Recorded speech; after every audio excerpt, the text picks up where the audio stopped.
Listen, I didn't get a chance to talk about this the other night because I muted myself for the entire show. I wasn't aware I was doing that. But, shit happens. So what's up, y'all? Do you want to know? I'm going to break it down for you because the other day we were talking about alcohol addiction, physical addiction, anything that could be physically addictive to you. So let me just do something real quick and we'll jump into it. There's so much to learn, you guys. There's so much to talk about. Because even though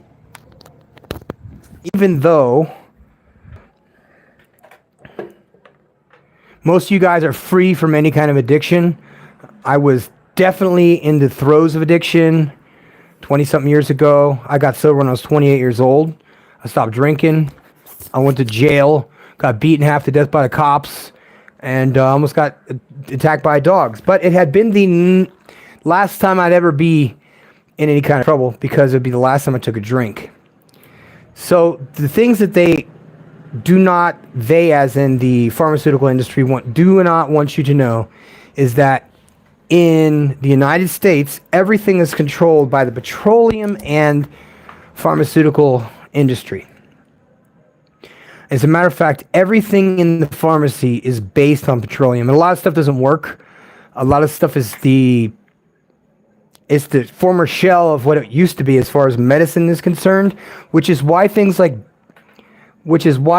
like cough syrup. If you guys didn't know, about 5 years ago, they discovered that cough syrup doesn't work and that people are wasting their money. The only time cough syrup ever worked is when it had codeine in it, and codeine is addictive. And if you were bouncing off the walls as a kid and your mom gave you some cough medicine and you didn't have a cough, means she wanted you to knock you out. What are you guys doing tonight? It's Saturday. Everybody's doing their thing. We rescued a puppy earlier today, had a broken leg. Poor thing is Amigo's leg got broken about 3 weeks ago. So we had to have him operate on. But anyway, we found this little puppy. He's under the chicken bus right now. He's outside in the dark because he's just too banged up. His leg is so screwed up. He needs some anti-inflammatory medicine. Probably need to wrap it up. Poor baby. But, I want to talk to you about the history that I had to go through. The history of having an alcoholic mother who drank every day and punched me in the face on a regular basis in public, and humiliated me in public and embarrassed me on a regular basis and lied to me constantly. And that's how alcoholics do. Because once you put the spirit, it is a spirit. Let's just face it, guys. If you didn't know, booze is a spirit. And that spirit wants to take over your life. Because nothing good comes from booze. Like, when I was early on in my life, I had the best time drinking. And see, I was in Germany at the time, so I was the dancing drunk. And you see, in Germany, women are taller back then. So I didn't really care where my face was. I was the dancing drunk. When the paycheck came in, I was the most popular guy at the bar. But I also became the most popular guy at the bar for getting kicked out of the bars. As a matter of fact, the last probably 6 months of my time in Kaiserslautern, in K-Town, I had been kicked out of almost every single bar in town, including the ones that were considered dive bars that you couldn't get thrown out of. I've been thrown out of. And that's when it started, because you got to realize I went through a very, very rough 10 years. And the 19th of March, 2002, I was in the States, went to see a girl. She had a guy that, she didn't tell me about, and he beat the fuck out of me with a golf club, and he knocked my eye out of socket. And so they put my eye back in, and then I woke up the next day, and I was in jail. And I was going through DTs, it's called delirium tremens, where your hands shake like this. You've seen it. And I went for about 3 days. I was hallucinating. At the time, I think the VA was giving me Xanax. So I was taking Xanax and drinking at the same time. And what I would do is I'd take a handful of Xanax and a bottle of Wild Turkey, and then I'd wake up in jail about every time. So I had to put a stop to that. And that's why I don't drink anymore. Because I got to the point, and I don't want to be one of these guys who's like, yeah, because a lot of Christians do that. They're, yeah, man, but I was like so bad. You know, it's like they're bragging about how fucked up they were. And if you guys saw the thumbnail and you saw that, that's a dude that was, I think it was from Las Vegas, that was on meth or something, or crack or something. I don't even know. And he got clean, and so several years later, he looks great. This afternoon, I'm going to tell you guys, so I do some weird shit, and I know you know that. But I love to give people blessings, and I do it as if I'm some kind of Orthodox pastor or a bishop of some kind. Because I feel compelled to pray over people on a regular basis, especially if their family members are drug addicts. My next door neighbor here has a son that literally every week he's outside and he's like got his shoes off and he's looking inside his shoes, and he's I'm doing class at 3 to 5 in the morning in Germany. I listen and I'm like, what the fuck's going on outside? And there's a junkie out there, and it's her son.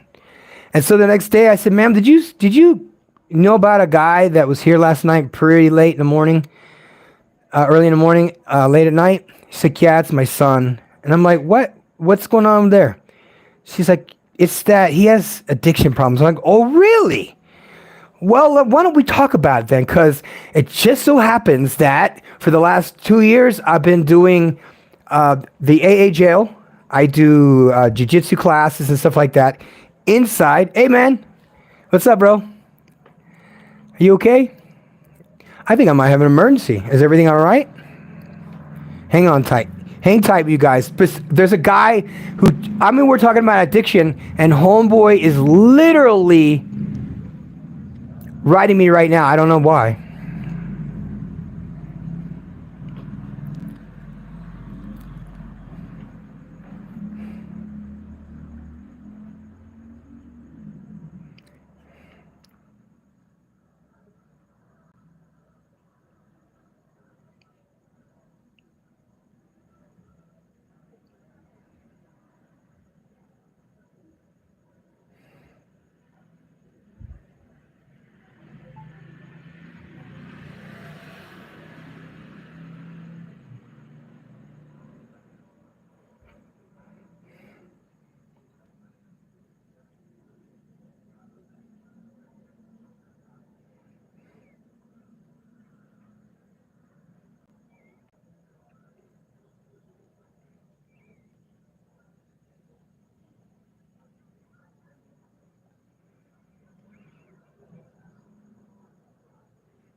So that was it. Sorry for making you guys sit there like that, but oh, that is so nice, man. Well, anyway, there's one guy in particular that was a drug addict that had problems with girls. And I think the girls that he was messing around with were streetwalkers and stuff, so not like special girls by any stretch. One night, I'm out here on my balcony, and I hear him screaming, hey, hey, hey, man. And he's wasted. He's like, problem. He's got a machete in his fucking hand. And then I'm like, what's the matter? What's the matter? What's going on? I said, why you got a machete? And then out of nowhere, like 8 guys came out of nowhere. And I look down, and I'm looking, and I know all these 8 guys. They're all kids in high school, like 11th, 12th graders that are like 16, 17 years old. And they're beating on this kid. And beating on him. They like he did something to upset these kids to the point where they chased him. He went and got a damn a machete, and then he's calling on me to jump down there and like do Mr. Miyagi moves and shit. I'm not doing it. All right. I don't know the situation. What I did instead was I did the opposite. I went, I told the other boys, I said, hey, here's what you do. Grab the machete. And I told you, drop the machete. And he didn't want to drop it. So I said, all right, you grab his legs, you grab the machete, and you grab his other arm.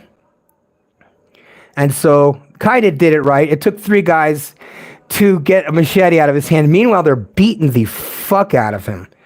But he's got one hand free. And I did train this kid Muay Thai. So he knew how to cover up. So he's getting pounded on by all these high school kids, kicked and punched and everything else. And he's holding on to that machete for dear life, like this shit.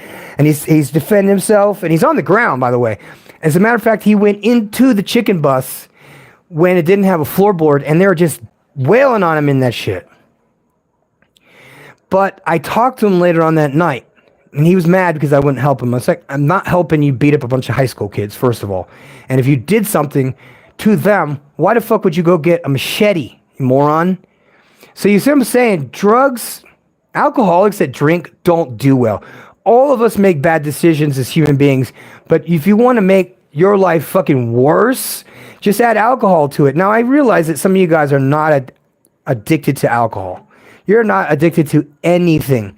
I have a condition, and I'm going to tell you guys this. I found this out, that if you are an alcoholic, as in when you drink, you can't stop, and you can't go a day without it, and a world record for you would be like 3 days without booze. Wouldn't it be nice to know that there's an off switch that literally is inside your brain, that if you switch that off, you no longer have a desire to even drink anymore? I mean, it sounds crazy, but there are amino acids in the world that were invented, I believe, in England, but were really popular in Russia because Russia has a huge alcoholic population. So the Russians were really down to figure some solution out. 2 things that the Russians do, and this is the old day, because I don't know if you knew this or not, but in Russia, a lot of sports were banned. A lot of fighting sports and martial arts and things like that were banned. So what do people do when they don't have hobbies that are constructive and positive is that they drink and they get in so much shit. You guys have seen Russian videos where they're jumping off of buildings with ropes and stuff and doing all kinds of crazy, wacky stuff. That's real. If you didn't know that. Now, Serbia, on the other hand, uses brandy. Russia has vodka. Mexico has tequila. Every country has their own booze and their own bread. Like here, you'd say tortillas. Colombia and Venezuela and Panama, you'd say arepas. And North America, you'd have white bread. Germany, you would have brötchen. In France, you'd have croissant. So you can see there's a lot of variety to this life that we have. So if you decide that you want to stop drinking, do like the Russians did and start giving yourself just megatons of this amino acid. You can buy it. It's $14 for a box of 30, or maybe it's 60. They're big old horse pills. They're about, I think, 800 milligrams. It's called piracetam. P-I-R-A-C-T-A-M. Piracetam. Piracetam is a nootropic medicine. It's not a drug because it's an amino acid, but it can only be purchased in pharmacies. But it's over the counter. So it does 2 things. And the reason why I mentioned sports and the reason why I mentioned alcoholism, because it does 2 things. If you know anybody who has brain trauma, as in like someone like me, if you know somebody who's had brain trauma, there's a good possibility that piracetam will reverse the effects of brain trauma. I've been bashed in the head. I've been in every bad situation, nearly died. So yeah, I got some brain damage, guys. And you all know that shit. Because after the military, most of the dudes I know drank themselves to death. I'm one of the lucky ones that actually was arrested my last time drinking. So I didn't get dead that night. I don't know. Maybe I am dead because a dude hit me with a fucking baseball bat and knocked my eye out of the socket. Now I'm told, this is the story, is that this dude hit me so hard with a golf club, he knocked me down the stairs, and my shoes were still at the top of the stairs. So when this guy bashed me with the golf club, I went down the stairs, and he hit me so hard that he knocked me out of my shoes. I was like, wow, I didn't know that. The other thing was that they say I was so drunk that I had gone into this chick's house, went upstairs, and woke them up. And this is what they said that I said. They said I had taken a towel out of the bathroom and rolled it up, and then literally was waving this towel around like it was my dick, saying, yeah, motherfucker, that's why my dick is twice as big as yours. And I'm like, I have a towel. This guy beat the shit out of me. He was 6-something, like 300-something pounds, and I don't know.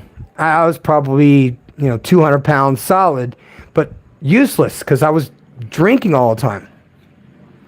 But piracetam is an amino acid that actually reverses brain damage. It fixes a lot of brain damage.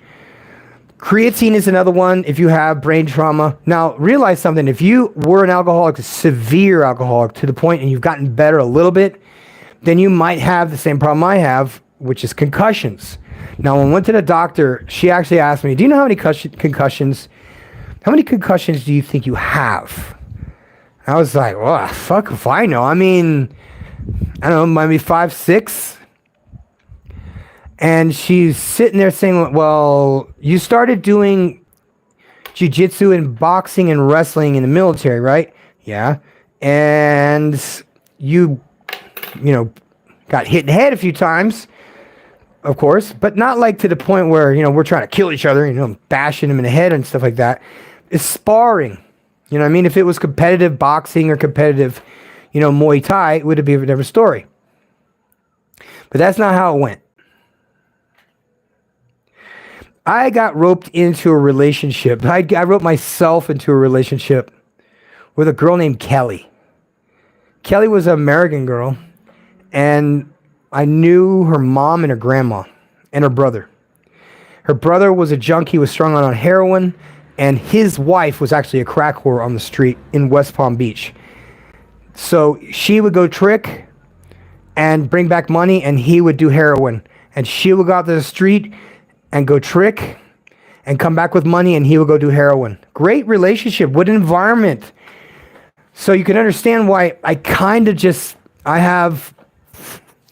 I'm a little apathetic, to be honest with you, because where I'm living right now, there are a lot of drug addicts that kind of thrive on the fact that they're doing bad shit. And they're not doing bad shit as far as doing the drugs itself, but literally daily just stealing from people. It seems like their favorite outdoor sport here is stealing. Now, I'm not talking about purse snatching. No, stealing here is done very organized. And I've been able to see it twice, early in the morning, or no, late in the evening. I see like a pickup truck that has like a gate around it. And I see one guy and one kid in there I know, and the rest of them, they're all thieves. Like, there had to have been 10 or 12 of them in the back of this truck. And one of them was a woman. And that woman I've seen at night with other junkies walking around the street. And what they do is they check car doors. That's the first thing they do. There might be 6 or 7 blocks this way and another 10 down that way. And they'll walk down every road checking door handles in order to steal stuff out of cars. That's petty.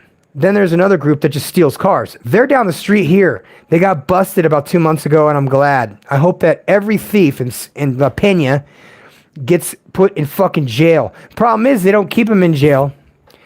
And it's not long enough. Like, if they get arrested for literally stealing everything in your house, the contents of your house, they'll go to jail, they'll get arrested, but they'll be out in the middle of the night or early in the morning.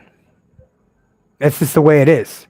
Unless you pay the police and you pay the state attorney here in Mexico, doesn't matter if someone shot your dog and killed your girlfriend. They literally make this their focus in life. Do you know how painful it is to deal with people that are mentally ill? I'm mentally ill. We all know that. Wartime, real time, fucking shit's fucked up. But I'm okay with it because I've gone through a lot of therapy and I've been taking these amino acids. I've never been addicted to anything other than alcohol. We stop there. I lived in Colombia for 8 years. I never even saw drugs. Not once. Twice. I saw people smoking weed. But in Colombia at the time, I think weed was like it was like reggaetonera drug. Like if you were, I don't know how I deal with them. I don't know how I deal with them, man. I love you guys, though. The only thing that you can do is get away from people like that, because they're only going to drag you down and beat you to death and steal from you. And I don't know, the last 2 years I've been doing self-defense classes in the addiction center. And it was nice, man. It was like every Saturday, 9 o'clock, me and the captain will go over to the AA jail, because that's what it is, the AA jail. And we would just do, boxing classes. I would give these guys, reasons and initiatives and focus and goals for the future. I said, listen, guys, when you get out of here, you never have to drink again as long as you live. There's medicine at the pharmacy that you can take it, and you don't want to drink anymore. And you don't have to stop right away. Literally, it's a medicine that you take, and you continue to drink while your body, and then all of a sudden you have no desire to even, open one up. It's crazy. Alcohol, like I said, it's the most accessible, it's legal, and I think it's bad for people like myself that do not metabolize alcohol. That's the difference between a normal person and an alcoholic. An alcoholic that drinks and has no way to metabolize alcohol becomes an alcoholic.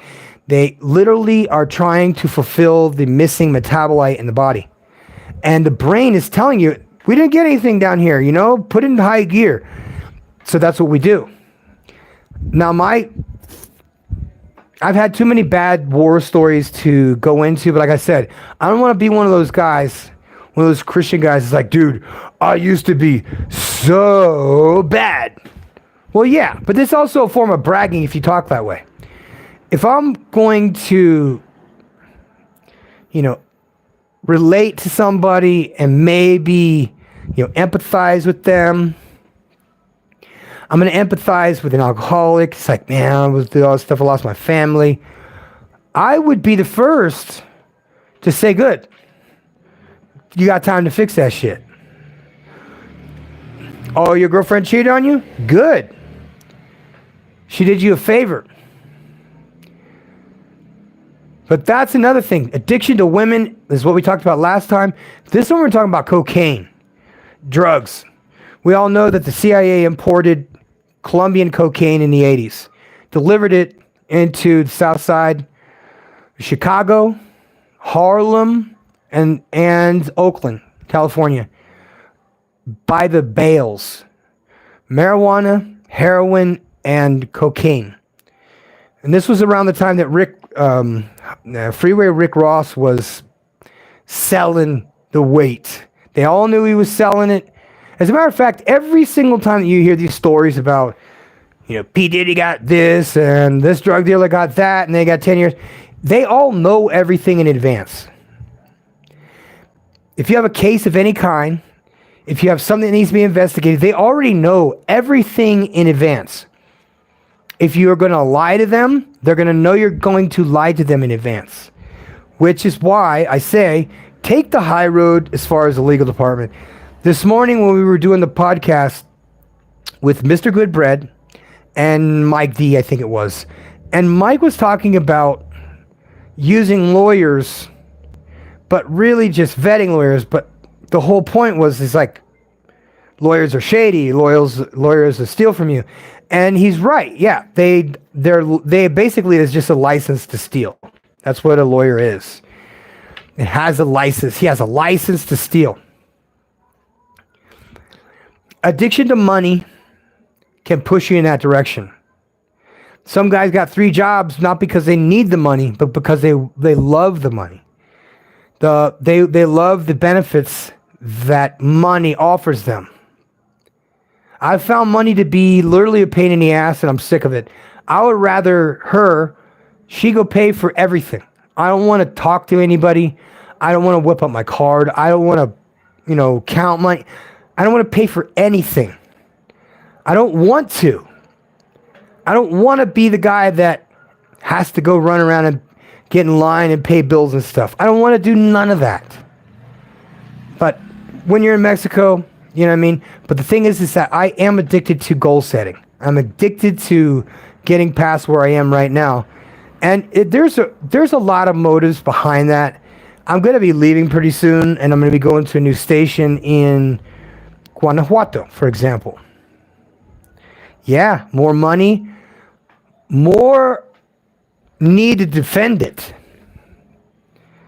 Yeah, you got to realize that if you're going to move to a country where people are substantially poorer than you, you got to have, your head on a swivel. Got to be 50 moves ahead. Ozzy said you got a target on your back. You see what I'm saying? So we're all in this boat. It doesn't matter if you're in the States or you're over here with me. It don't matter. That is real. And I call that the addiction to fear.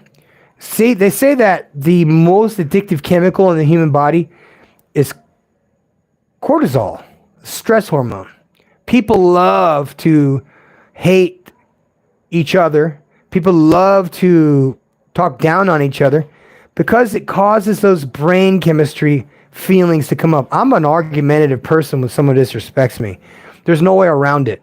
And I do the hatchet hand, which is very offensive when it's in your face. But it's sometimes necessary because I was once addicted to fighting.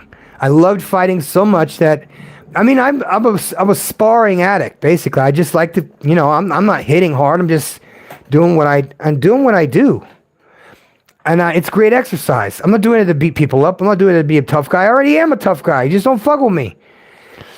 But the addiction for me was steroids. Steroids aren't even addictive. Steroids are not even addictive. But they are psychologically addictive because once you start taking them and you get so fucking big that your biceps are literally bigger than your shoulders, you have six-pack abs after you just ate a pizza the night before. So yeah, the effects of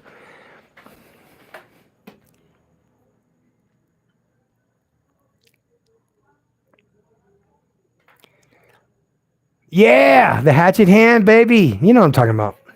How'd you know that? But I use the hatchet hand because it's offensive. I don't get close to people to where they can grab me. Because if they grab me, it's going to happen then. I like to practice jiu-jitsu almost every single day. It keeps me thin after losing all this weight. Which, by the way, I want to talk about the thumbnail for a minute because you've seen the before and after of people who are really screwed up on meth, screwed up on heroin or whatever, the fentanyl thing going on, and the trank, and those guys are like literally folded in half. You only see people in those positions when they're dead. Sucks. If you guys ever had to respond to a car accident or a heart attack or something like that, and you get there and a person's already dead, or they die while you're with them.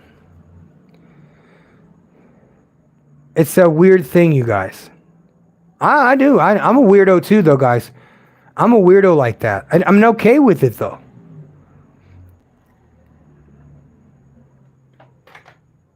I know. I know who you are. You see the hatchet hand? It creates a space.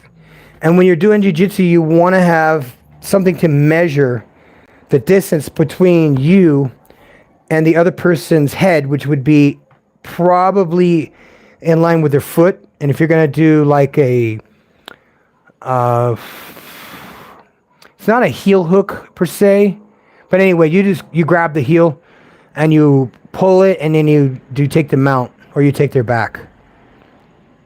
Yeah.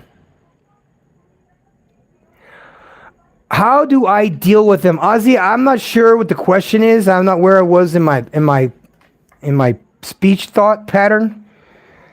How do I deal with drug addicts? I don't. I just go to the jail. I give my small talk about If you're going to do drugs, just remember that the end result is going to be three things. Being in jail, which you're in now, an institution, which is where we are right now, and then death. But the question is, how long do you want to delay that last one? Because doing drugs and being a degenerate and stealing and lying and stuff like that makes me see the demons in you. I see the demons in you, and this is where I told you guys, I get weird. I get orthodox on people, and I pray over them. I'll pray over a person's mother. I'll pray over a person's father, and I'll say, in the mighty name of Jesus, and I'll bind the devil in the name of Jesus. I'll bind the demons that possess this person, that and in Spanish they say, molesta this person. And I was like, damn, this is actually working. That's like Christian superpower or something like that. Now, it doesn't work on everybody. So far, it's worked on everybody. But it's only if there's like local demons involved. If you're doing drugs, those are demons. So, okay, question is, what drugs have I ever done? Well, let's just say I was a human garbage can at one point. Let's see, I will start with, LSD, ecstasy, magic mushrooms, marijuana,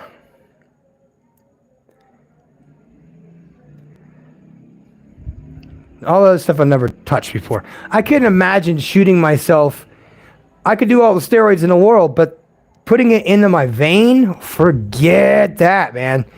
Screw needles. It took me years. I was having other people. I had a nurse for a while who was living in my house. She was giving me injections, twice a week because I was not having it. I was like, I can't imagine giving myself a shot. Then she showed me, and it turned out to be pretty easy. So after that, it was off to the races. That was 10 years of abuse of steroids. And when I lost all the weight, the addiction that comes with steroids is the psychological portion of it. Because you really, psychologically, it gives you euphoria sometimes. It makes you feel happier than usual. And it is an antidepressant. So something like me, that shit changed my tune forever. And I was very aware of, the side effects of steroids, things like that. But I'm a guy, so I'm willing to take that risk because the risk to reward is great. Because once you're a big dude and you can win a bodybuilding show, one bodybuilding show, first place, depending upon where it is, could be $30,000. The Arnold's $800,000. The Olympia is over, I think it's over $1 million or $900,000 now for first place. And so I won Mr. Colombia, Mr. Cali, Mr. Antioquia, Mr. Jalisco, Mr. Mexico, Mr. San Juan del Rio, Mr. Querétaro, Mr. Aguascalientes, Mr. Jalisco, I've been every Mr. there is to be a Mr. And I had enough plastic trophies, $5 trophies to make a whole I Love Me room out of. I had trophies that were as tall as me. But fucking worth it. Just for the physical, yeah, you were stronger, you could run faster, you never get tired. Anything you ate turned to muscle. Like, I could eat a whole large pizza right now, and then I'd wake up and have a six-pack. I'd be like, wow, how'd you do that? Because that's what this stuff does. And this is the thing about drugs and alcohol. They do their job perfectly. And if their job is to destroy you from the inside out, it's really amazing how quickly it is. It's not quick when it comes to booze. As a matter of fact, I think watching my mother die, watching my mother literally her life leave her body, after the week prior she was drinking day and night scotch, bottles of scotch, one after another. And then one day my grandmother went into the room and saw her laying on the bed with her tongue hanging out, like a dead deer. And put her in the hospital. She was in hospice in a few days. And then by that Friday, she was adios. And she was addicted to her entire life. Probably from the time she was young and in high school. Because they didn't go to high school in the Cold War. They just scrambled for money. if you weren't a soldier and if you weren't a cop in Eastern Europe in that time, you were a victim. Unless the mafia was around, because the mafia was more powerful than the police back then. So my countrymen are awesome at making drugs. They're awesome at hacking computers. They're awesome at just, doing everything illegal. And now it's a stable country. Now you'll see, where in the world? Okay, so let me explain what Yugoslavia used to be. It used to be Yugoslavia and Czechoslovakia. And Russia controlled the eastern part of Europe. All of Yugoslavia, top down. The United States bombed Serbia in 1999. Yeah. So, and that was Joe Biden's call, by the way. How cool is that? So Serbia is one of these countries that's a conservative, Orthodox Christian country that doesn't allow, any kind of fuckery. Not anymore. The 80s forced everybody into a black market situation in order to survive. When the Bosnian War kicked off, I was in Germany. I think it was at 94. And they were only sending army then. I think they were only sending army. I was still, Unit Advisory Council president. So I was the one that was in charge of basically like keeping people entertained and setting up the top 4, bottom 4 echelon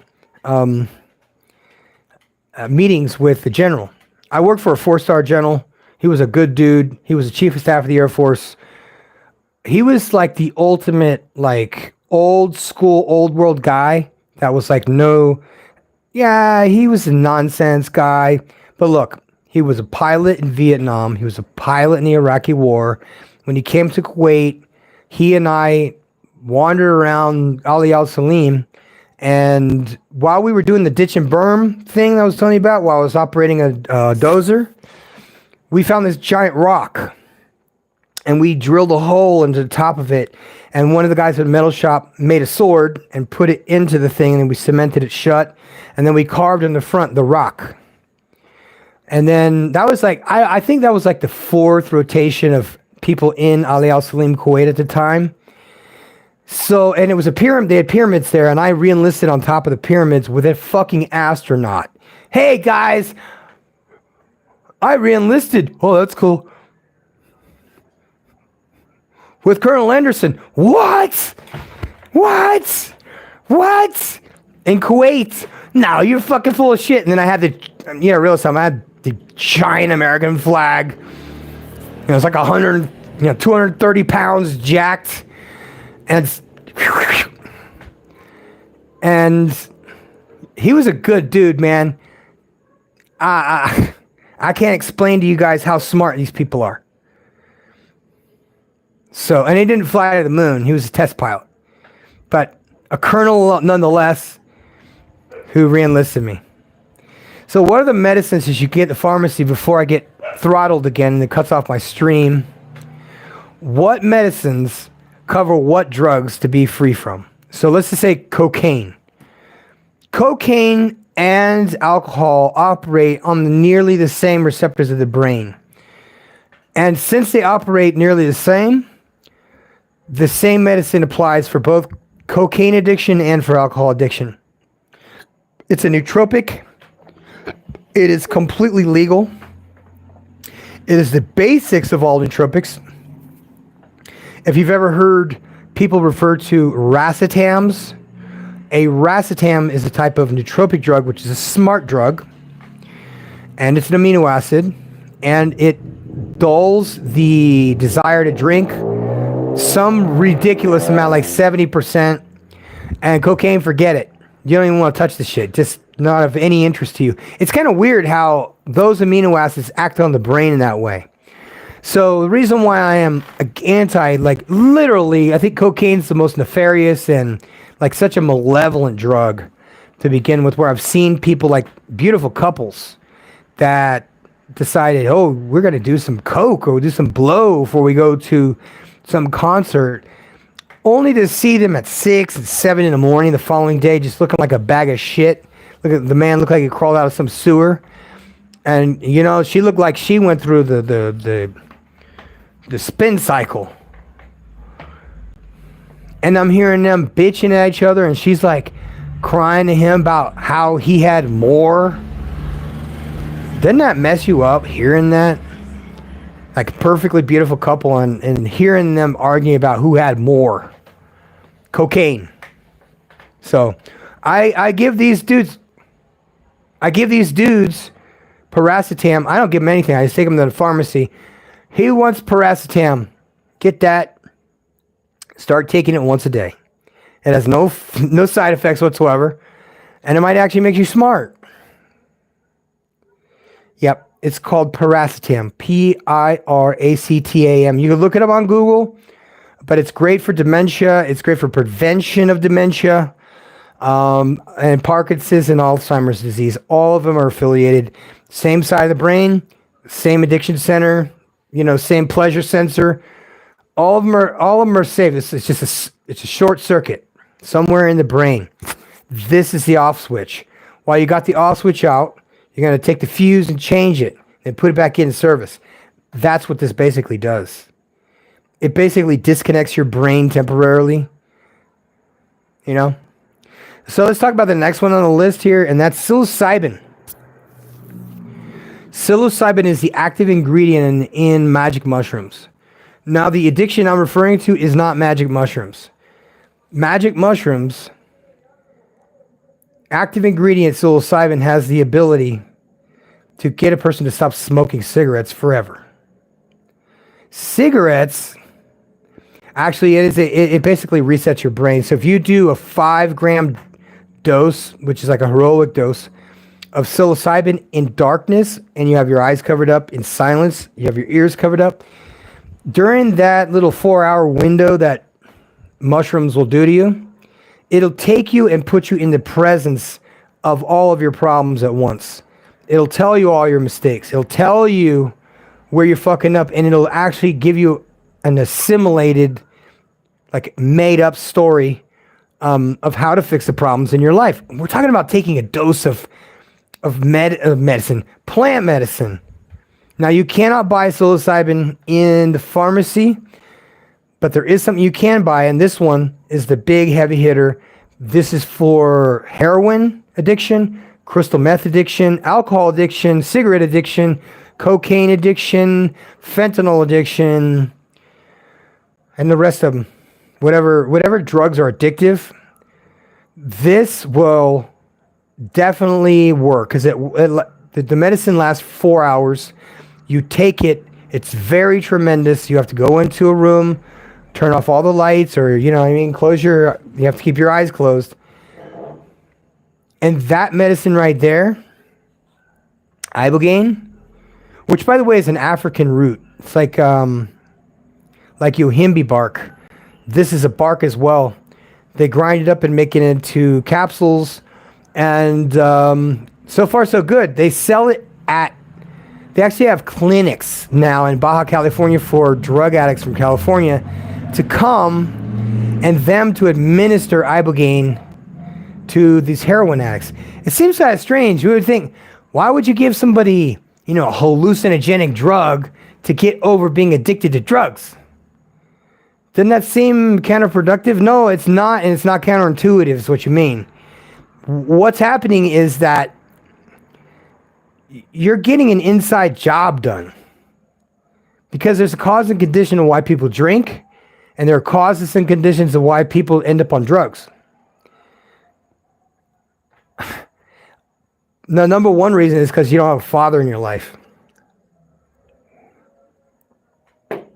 And here we go with addiction. Boys are addicted to their fathers. Boys are addicted to the attention they get from their fathers. If you guys are into roughhousing with your kids, you see how excited and fun and how happy they look? It's because dopamine is coming, man. Dopamine is just is a powerful, powerful thing. and it causes people to do things that they would not normally do. Isn't that crazy? Like, why would you do that? So ibogaine is one of these things that master resets the brain. It also is very positive for PTSD. But I'm going to tell y'all something. If you haven't had a good scare in a long time, like if you're like one of these dudes that, like, you're too afraid to do LSD. You're too afraid to, but you'll drink and drive. Or you'll text and drive. Or you'll shoot up the club with a chick that you know is a hoe. So you see what I'm saying, you guys? I don't give a fuck what. You see, mushrooms are not addictive, so there's not like a huge market for it. You take them once, and the second day you try to take them again, you're not going to be tripping at all. So you see, there's no addiction factor. But what it does do, it makes you stop smoking, correct some of the errors in your brain formula by doing a master reset on your brain. Paracetamol will take away the alcohol addiction. Psilocybin will take away the cigarette addiction, panic attacks, and nightmares. That's awesome. So if you have PTSD, take some 5 grams of psilocybin and no more nightmares. So that's a good thing. That's a plus. See, what else? The only thing I really don't know what to tell you guys is that addiction to social media is probably the number one addiction in the world. And social media is addictive because I noticed that when I was kicked out of YouTube for all that time, when me and Mr. Goodbread got canceled at the exact same year, we all had to wait before we were able to do anything. See what I'm saying? The addiction to wanting to be on social media trumps feelings of anything else, which is why they go to cyber cafes when their fucking phone is dead or they don't have data on their phone. They'll go to a cyber cafe and they'll use the computer there. It's pretty amazing. What's the last one? Sex addiction. The higher testosterone, the more you're going to want to do it. Pretty simple. If you're a bodybuilder that is taking steroids and you're taking testosterone or anything like that, you need to be real upfront with your partner about it and let her know that you're going to be taking some stuff for 12 weeks. It's going to change my body into something sexy. It's going to make my voice lower. It's going to make me full of energy. It's going to help me recover from injuries. I'm going to be strong as shit. I'll work circles around anybody. The question is that when you go off of it and you lose all the superpowers that you get, the addiction is real, guys. That's why I say, even if it's not addictive, do you really want to be taking that risk? Because a lot of drug addicts don't realize that there are certain drugs that are not addictive at all.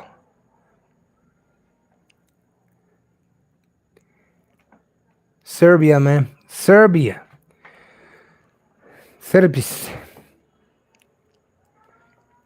So the last portion of this, and I wish that I could fix all together, is that's the addiction to money. If you're addicted to money, you're going to do things that in your normal state of mind you wouldn't normally do. If you're a simp, you're going to buy every girl you know drinks. You're going to pay for all the dinners with a smile on your face. And then she gives you the old ass out hug at the end of the fucking date because she has no interest in you and she's not that into you. But we get addicted to women like that. We enjoy their rejection like masochists. Like it's our favorite form of abuse. What do you guys think about that? Well, I got to go take care of this puppy. It looks like I got 5 more minutes I got to go. But I wanted to talk to you guys shortly about those things. Alcohol addiction, cocaine, crack, money addiction, addiction to sex, addiction to chaos, addiction to racism, addiction to themselves. Lots of stuff to think about, guys. If you want the addiction cure, then all you got to do is just type into Google, what medicines, plant medicines, will stop whatever kind of addiction you got. Addiction to attention, you've heard of that. A lot of people have that. All right, I'm going to go puppy hunting. I appreciate you listening to me tonight. If you have any questions about addiction or how to get over this stuff or what the name of this stuff is, just write it in the comments once we go offline. Just say, Professor, what's the name of that medicine for alcoholism? You got an uncle, you want him to stop drinking? Great, go buy this stuff. Give it to him and he'll be fucking straight. If it only existed before my mom died. If the medicine only existed before my mom was so bad off that, I mean, that's the worst, guys. When you get to the point where you're drinking the 1.75 liter of scotch every night, and then, dude, I've seen it all, man. I've seen it all. And I you know what? I'm not buying into it. All I see is abominable wickedness and degeneracy. Degeneracy is super obvious. Look, when the Lord comes back, I don't want to be busy being a degenerate. I don't want to be busy, doing my impression of the Mexican dude with the cowboy hat, drinking the beer with his knee up and then smoking a cigarette like this and with his cowboy hat on. Because that's basically what I would do anyway. Problem is, goes back to the very thing that I told you guys, that I do not metabolize alcohol. Like an autistic child doesn't metabolize folic acid, which is what causes ADHD and all those things. If your father has a pulse and you love him, go buy him a kilogram of creatine and say, this is a medicine that's for preventing Parkinson's and dementia. So what I want you to do is this little scooper thing here, Dad. Take a little scoop, put in some grape juice in the morning, and this will protect your brain from getting Alzheimer's disease. It'll also help blow you up. You see? Hard as a rock, as usual. So when I say that your mom and your dad could benefit from creatine, they can. And it'll help them live longer if they start to exercise. They'll live probably 10 to 15 years longer if you exercise. And if it's a person who smokes and they don't exercise, they'll die first.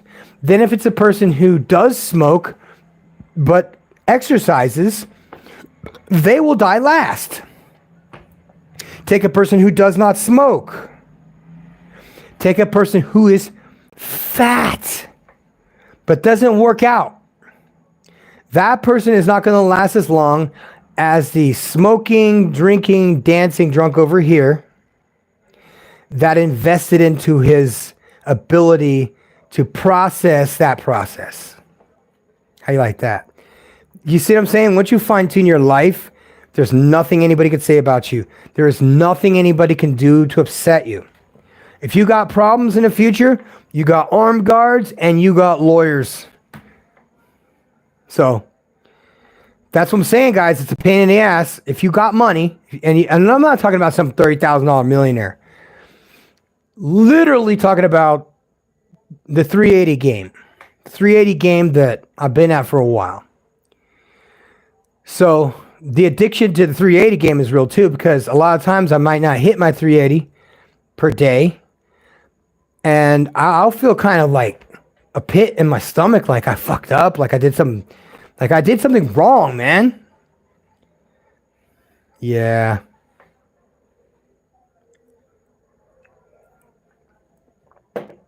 So you follow me? You see where I'm coming from? Steroids are not addictive. LSD is not addictive. Marijuana is not addictive. What else? What else is not addictive? Ketamine. Ketamine is also a drug that they use for mental illness, PTSD. What are the drugs that ketamine handles? Can you show me the chart? Wow. That's exactly right. Listen, I'm doing an anti-aging thing. I reverse my aging. My hair is growing back. I'm now told that I can grow my teeth back. Look, I got my teeth knocked out when I crashed when I jumped that ramp. I landed it, by the way. It's just that the shocks, when they came down, they buried and I just went slap right into the concrete, broke my nose, my teeth, my lips, No stitches. I fixed my own nose. Still a little fucked up, but I fixed my own nose. It's not as the same as you see on TV. Listen, what I've been doing, Ozzy, and I would love to talk to you about this, is I have a friend in Bulgaria. His name is Jonathan Roseland. And it's important that, take this tip. This guy, he has a website and a channel, YouTube channel, that's called Limitless Mindset. Like limitless, like the pill, mindset. Limitless Mindset. Jonathan Roseland. And Jonathan Roseland has been the go-to guy for nootropics since, I'm going to say since 2015. He was in Medellin, Colombia with me. We met at a restaurant called Humo. Humo means smoke in Spanish. And then 2 weeks later, he was deported. He had a girlfriend that broke his heart. He went a little book of fucking bananas, I think. And he had to overstay his visa. And I think she called immigration on to get him out of the country. So he went, and I think he was in Kiev after that, and then he was in Bulgaria. Now he's married. He might be on TRT, but before he was just a little skinny guy. What do we got?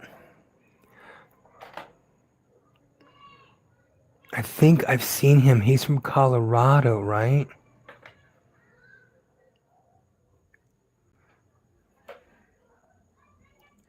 There's so many. I don't know if... No, I don't think that's the same guy. Nah, I know that. No, he's not from Colorado. Army guy, too. The other guy that I think you're talking about, the guy you're talking about, he's from Fort Collins. He was in the Air Force wrestling team. He was on the Air Force wrestling team. He didn't want to be an officer. He just wanted to be enlisted because he wanted to wrestle for the Air Force. That's the only reason why he went in.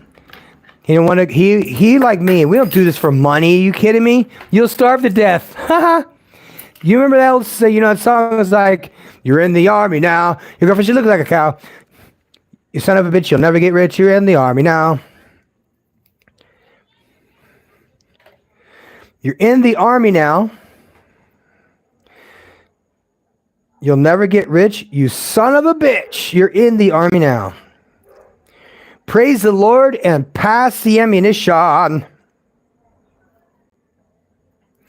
Listen, guys, I got to go downstairs, get that puppy from out on the street. He's under the van right now, but I don't want anybody fucking with him and stealing him or something. So we're going to go over this. I think what we'll do is we'll fine-tune the things. Like, if you got a problem, there's a reversal to it. Because you got there one way or another. You see what I'm saying? You got there, there's a reversal. All right, so your homework assignment is going to be just to read the cliff notes of the 50th law. The 50th law. The 50th law by Robert Greene. This is a story about, who knows who 50 Cent is? That's right, the story of 50 Cent. Written by Robert Greene, who wrote the 48 Laws of Power. Uh-oh, are we in trouble?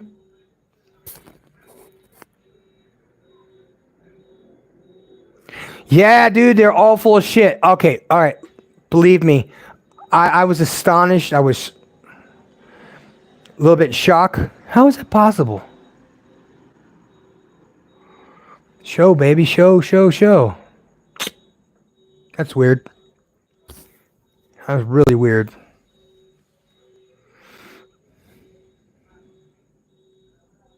All right, so you can get a thing that's called a metabolite test, a genetic metabolite test. What that does, first of all, it predicts how long you're going to live for by just your genetic makeup and your physical health. It actually determines how long you have to live. Dana White had one done, and he thought he was in good shape. I go see my doctor. I take all my supplements, all that stuff. And this guy's like, your blood check is messed up. And if you don't get this shit fixed, your life expectancy is almost 10 years. And he's like, what? Turn that shit around. And that's why he didn't believe in doctors. Because doctors are full of shit sometimes. You guys are going to learn some stuff real quick about, like, there was a guy in West Palm Beach that opened a clinic. The guy was like 18, 19 years old, and he was playing doctor.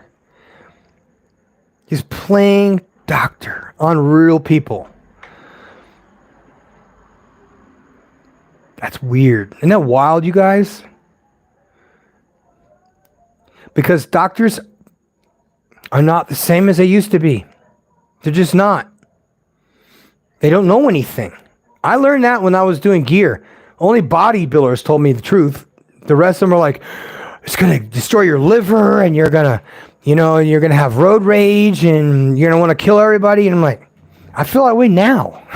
And it was 0 steroids. What do you think, man? What do you guys think? You're all veterans, so I'm sitting there thinking to myself, what do the people think of us? You know what I mean? Like, I know some infantry guys, and I know Rangers, and I know some PJs, and I know some Air Force guys. Okay? I know some SF guys, I know Green Berets, and I know Marines. I've never met a SEAL in my life. At least I don't think so.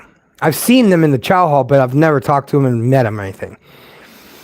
But I was stationed with some motherfucking rock stars in the Gulf, bro. I'll tell you what. I'm proud of that. Now, I know some of you guys are like clowning on us because we went and fought in an illegal war for oil barons, and you'd be right. But we didn't know any better. We were just jitterbugs. We were kids. And I wanted to get the fuck out of my, mom's house. Because he was drinking and doing all that bad shit. Very abusive. I wanted to do all that.